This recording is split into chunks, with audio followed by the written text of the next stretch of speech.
ከ9 ዓመታት በኋላ ማንቸስተር ዩናይትድ ሊቨርፑልን አንፊልድ ላይ ማሸነፍ ችሏል። እጅግ አስደናቂ የነበረው ጨዋታ ቅድመ ግምቱ ለሊቨርፑል ቢሰጥም ማንቸስተር ዩናይትድ የኋላ ኋላ አሸናፊ መሆን ችሏል።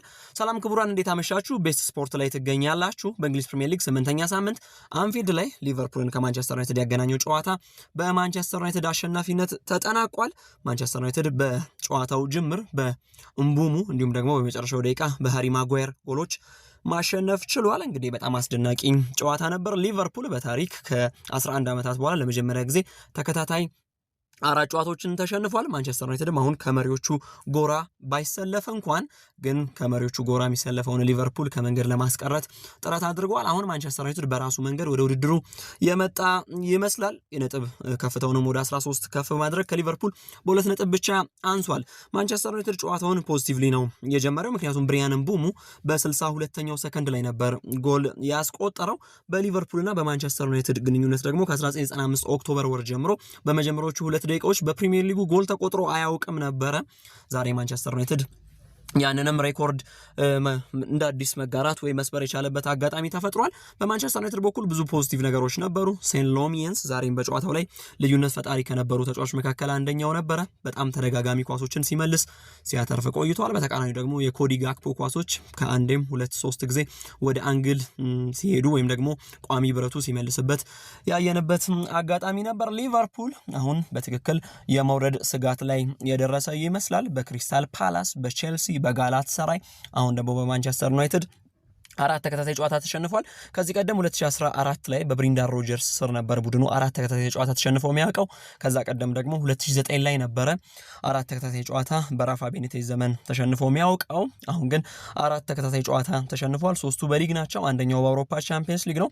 አሁን አርኔ ስሎት ላይ ብዙ ጣት መቀሰር፣ ብዙ ችግር የመጣ ይመስላል። አሰልጣኙ ሳይጠበቁ አምና የሊጉ ሻምፒዮን ሆነው ነበረ። ዘንድሮ ግን ነገሮች ከእርሳቸው በተቃራኒ መንገድ እያመራ ይመስላል። የዛሬው ጨዋታ ያንን ይናገራል። 64% የኳስ ቁጥጥሩን የወሰደው ሊቨርፑል ነበረ። በሙከራውም እጅጉኑ የተሻለው ቡድን ሊቨርፑል ነው። 18 ሙከራ ሞክሯል። ማንቸስተር ዩናይትድ 12 ሙከራ ነበር መሞከር የቻለው። የማዕዘን ምት ሊቨርፑል 9 ሲያገኝ ማንቸስተር ዩናይትድ 4 ነበር ያገኘው። ኢላማውን የጠበቀ ኳስ ሙከራ ሊቨርፑል 6 ማንቸስተር ዩናይትድ 4። ከአራቱ ሁለቱን ማስቆጠር ችሏል ማንቸስተር ዩናይትድ። በጨዋታው ላይ አማድ ዲያሎና ብሩኖ ፈርናንዴዝ ለሃሪ ማጓየር እና ለብሪያን ምቡሙ ጎሎች ደግሞ አሲስት ማድረግ ችሏል። ፌዴሪኮ ኬዛ እንዲሁ የሰጠውን ኳስ ደግሞ ኮዲ ጋክፖ 78ኛው ደቂቃ ላይ አስቆጥሮ ሊቨርፑል ወደ ጨዋታው የተመለሰ መስሎ ነበረ። ያም ቢሆን ግን የሃሪ ማጓየር የጭንቅላት ኳስ ማንቸስተር ዩናይትድን 3 ነጥብ እንዲያገኝ አድርጎታል። ማንቸስተር ዩናይትድ አሁን ላይ 9ኛ መቀመጥ ችሏል። 13 ነጥቦችን ሰብስቧል። ከክሪስታል ፓላስ እኩል ነው።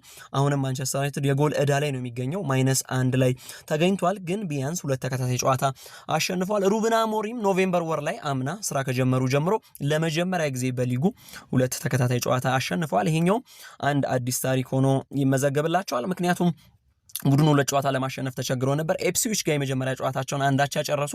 ከዛ በኋላ ደግሞ ኤቨርተንን 4-0 አሸነፉ። ከዛ ቀን ጊዜ ጀምሮ እንግዲህ እሳቸው ከመጡበት ቀን 1 ወይም ቀን ሀ ጀምሮ ተከታታይ 2 ጨዋታ አላሸነፉም ነበር። አሁን ግን ተከታታይ 2 ጨዋታ ማሸነፍ የቻሉበት አጋጣሚ ተፈጥሯል። በተቃራኒው ደግሞ ሊቨርፑል ተከታታይ 3 ጨዋታዎችን በሊጉ ተሸንፏል። ይሄ በጣም አደገኛ ጉዳይ ነው። ከ3ቱ 2ቱ ከሜዳ ውጭ ነው። አንደኛው እንግዲህ እንደምናስታውሰው ከ15 ቀን በፊት ስታንፎርድ ብሪጅ ላይ ነበር። ቀድሞ ደግሞ ሴልኸርስት ፓርክ ላይ ተሸንፎ ነበር። ዛሬ ግን በሜዳው በአንፊልድ ከ9 ዓመት በኋላ 2016 ላይ ነበር በዋይኒ ሩኒ ብቸኛ ጎል ማንቸስተር ዩናይትድ ሊቨርፑልን አንፊልድ ላይ ያሸንፈው የሚያውቀው። ባለፉት 14 ግንኙነታቸው ማንቸስተር ዩናይትድ አንዱን ነበር ያሸነፈው። በ15ኛው ግንኙነታቸው ግን አሁን ማንቸስተር ዩናይትድ ድሉን ወደ 2 ከፍ አድርጓል። 215ኛው የላንክሻየር ደርቢ ግን ዛሬ በማንቸስተር ዩናይትድ መዝጊያውን ወይም መጠናቀቂያውን አግኝቷል። ሊቨርፑል አሁን ከአርሰናል ጋር የነጥብ ልዩነቱ 4 ደርሷል። ይሄ በጣም አስፈሪ ነው። ለዋንጫ ሲወዳደር ለነበረ ቡድን ምን ያክል አዋጭ ነው በቀጣይ ይታያል። ግን ደግሞ አርኔ ስሎት አሁን ይሄን እንዴት ይቋቋሙታል? 3 ጨዋታ ተሸንፈዋል። ሲጀምሩ 5ቱ ሳምንት ድንቅ ነበሩ። ምንም እንኳን በመጨረሻዎቹ ደቂቃዎች ላይ ቡድኑ ጎል እያስቆጠረ ቢቀጥልም ግን ደግሞ ለዋንጫ ከመገዳደር ወይም ቋሚ የዋንጫ ተፋላሚ ከመሆን የሚያግደው አልነበረም። አሁን ግን ከመሪው አርሰናል በ4 ነጥብ ርቀው 4ኛ ደረጃ ላይ ተቀምጠዋል። ከማንቸስተር ዩናይትድ ደግሞ በሁለት ነጥብ ብቻ ከፍ ብለው እንግዲህ 15 ነጥብ ይዘው አራተኛ ደረጃ ላይ ተቀምጠዋል። ማንቸስተር ዩናይትድ 3 ጨዋታዎችን ተሸንፎ ነበር። አሁን ያሸነፋቸው ጨዋታዎች ቁጥር ከፍ ብለዋል። 4 አሸንፏል። ነጥቡን 13 አድርሷል። ክራቨን ኮቴጅ ላይ የብሩኖ ፈርናንዴዝ ፍጹም ቅጣት ምት የበለጠ የምታስቆጭ ትመስላለች አሁን። ምክንያቱም የአጋጣሚ ከፍ ቢል ዛሬ ማንቸስተር ዩናይትድ ከሊቨርፑል ጋር በነጥብ ይስተካከል ነበር። ሩበን አሞሪም በእርግጥ ዛሬ ታክቲካቸው የሰራ ይመስላል። በተለመደው 3-4-3 ቅርጽ ሲገቡ እንግዲህ ቤንያሚን ሼሽኮን አስቀምጠው ሜሰን ማውንት፣ ማቲያስ ኩኛና ብሪያን ምቡሙን ነበር ከፊት ለፊት ያደረጉት። ሉክሾ፣ ማቲያስ ዴሊክትና ሃሪ ማጓየር የተከላካይ ቦታውን ሲይዙ ዲየጎ ዳሎና አማድ ዲያሎ ከግራና ከቀኝ ተነስተው ነበር። መሀል ላይ ብሩኖ ፈርናንዴዝ እንዲሁም ደግሞ ካዝሚሮ ነበር የጀመሩት። ግን ብሩኖ ፈርናንዴዝ፣ ካዝሚሮ፣ አማድ ዲያሎ እንዲሁም እነዚህን የመሳሰሉ ተጫዋቾች ራሱ ሉክሾውን ጨምሮ ተቀይሮ የወጡ ተጫዋቾች ናቸው። ሜሰን ማውንትም፣ ብሪያን ምቡሙ፣ ማቲያስ ኩኛ ጨዋታውን ጨርሷል። እንዲሁም ደግሞ ቤንያሚን ሼሽኮ ተቀይሮ ገብቷል። እሱም ገብቶ የሊቨርፑል የተከላካይ ክፍል ላይ ጫና ሲፈጥር ነበር። ሊቨርፑል ግን ምን እየሆነ ነው? አሁን የሚያስፈራው አጋጣሚ ይመስላል። 4 ተከታታይ መሸነፉ ብቻ ሳይሆን በጨዋታው ላይ ግራቨንቤ ተጎድቶ ወጥቷል። በኔዘርላንድና ፊንላንድ ጨዋታ ላይ ተጎድቶ እንደነበረ ከዛ በኋላ በሊቨርፑል ከልምምዶች በኋላ አርኔ ስሎት ለጨዋታው እንደሚደርስ እንደሚጫወት አንስተው ነበረ። ዳግም ግን ዛሬ ተጎድቶ ወጥቷል። ይሄን እንዴት ያዩታል? የሚጠበቀው ጉዳይ ነው። ሞሳላ አሁንም አበርክቶ ቀንሶ እንደቀጠለ ነው።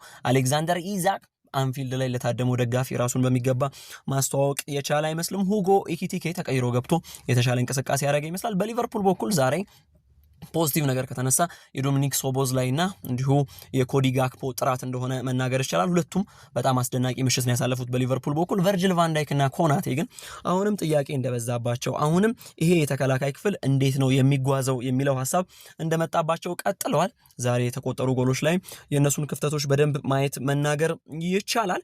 ማንቸስተር ዩናይትድ ግን ከአደገኛው ሜዳ 7-0 ከተሸነፈበት፣ በቅርቡ 4-0 ተሸንፎበት ከሚያውቀው አምና 2-0 ከወጣበት ሜዳ ላይ ዘንድሮም በተመሳሳይ 2 ጎል አስቆጥሮ 1 ጎል ብቻ ተቆጥሮበት ውዷን 3 ነጥብ መውሰድ ችሏል። ሴን ሎሚያንስ በዛሬው ጨዋታ ላይም ደጋፊው ፒተር ሹማይክል እያለ ሲዘምርለት ነበረ።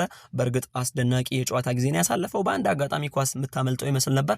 በተረፈ ግን ጨዋታው ላይ የገባው ጎል ራሱ እሱ ጣት ላይ የሱ ፊት ላይ ጣት መቀሰር ከባድ ያደርገዋል። ማማርዳሽቪሊ በጥሩ የተቀበለው አይመስለኝም የሊቨርፑል ቆይታው። አሊሰን ቤከር በሌለባቸው ጨዋታዎች ላይ ሊቨርፑልን ከችግር መታደግ ሳይችል ለሊቨርፑል መጥፎ እድል ይመስላል። አሊሰን ቤከር ምናልባት በቀጣይ ሳምንት ጨዋታዎች የማይመጣ ከሆነ ለሊቨርፑል አደገኛ ነው። ማንቸስተር ዩናይትድ በቀጣይ ቅዳሜ ምሽት 1 ሰዓት ከ30 ላይ ብራይተንን በኦልትራፎርድ ይጋብዛል። ሊቨርፑል ደግሞ ወደ ቫይታሊቲ አቅንቶ ቦርንማውዝን የሚገጥም ይሆናል። የእንግሊዝ ፕሪሚየር ሊግ የ8ኛ ሳምንት የመጨረሻ ጨዋታ ዌስትሃምን ከብሬንፎርድ ነገ ምሽት 4 ሰዓት ላይ ያገናኛል።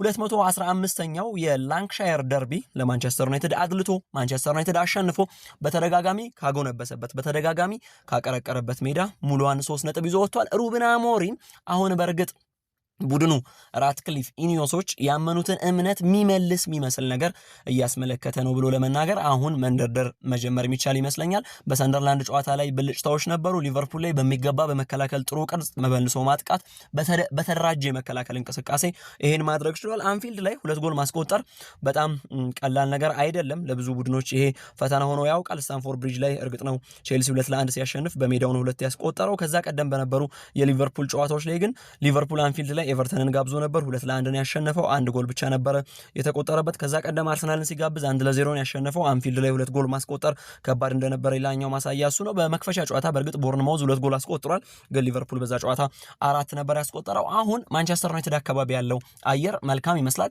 ሃሪ ማጓየር ሁሌም እንደሚያደርገው እሱ የሚያስቆጥራቸው ጎሎች በተለያየ አጋጣሚ አምና በአውሮፓ ሊጉ ሊዮ ላይ አምና በአውሮፓ ሊጉ ፖርቶ ላይ የጭንቅ ገን ነው ጎሎችን የሚያስቆጥረው ወይም የመጨረሻ ደቂቃዎች ላይ ዛሬም ያንን አድርጎ ማንቸስተር ዩናይትድ ውዷን 3 ነጥብ ከአንፊልድ ላይ መውሰድ ችሏል።